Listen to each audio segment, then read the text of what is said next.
Assalomu alaykum. 10 minglik albasamiz 15 ming qo'ygan edik. Ko'pchilik yoz tashab, telefonlar tashashdi. 10 minglik albasangiz tugadimi? Yana aksiya qiling deydi. Buni o'zi 15 ming sotamiz. O'zi kelgan tan narxi buni 18 ming so'm bo'ladi.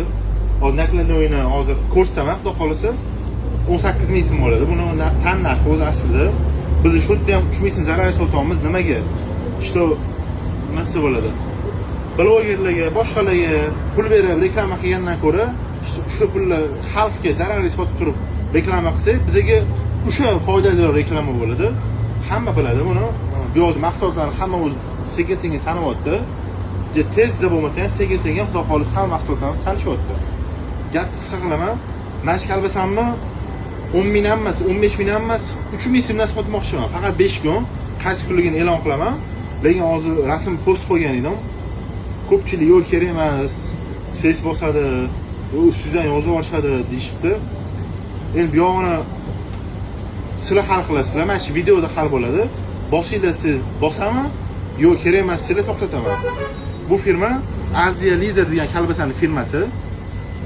Aziya Lider degan firmaning kalbasasi, noto'g'ri aytdim uzr. Kapchonni kalbasasi. Mazasi vaqti zo'r. Siroklarni ko'rsanglar bo'ladi mana sirokga. Har kuni sveji keladi bu mahsulotimiz. Mazasi vaqti zo'r. O'rtalarini ham ko'rsanglar bo'ladi. Xo'sh. Mana o'rtalarini ko'rsanglar bo'ladi. Mazasi vaqti zo'r. Xudo xolasa sifatli, halol go'shtdan qilingan. O'zingiz ham yeb ko'rasizmi deyishadi, hozir kommentda bilaman. Yeb ham ko'ramiz.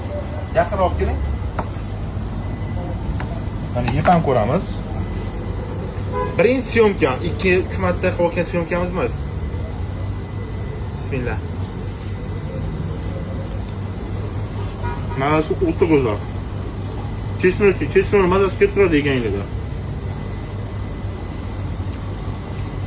Kommentariyada fikrlarni yozib qoldiringlar. Sizlarning fikringiz biz uchun muhim.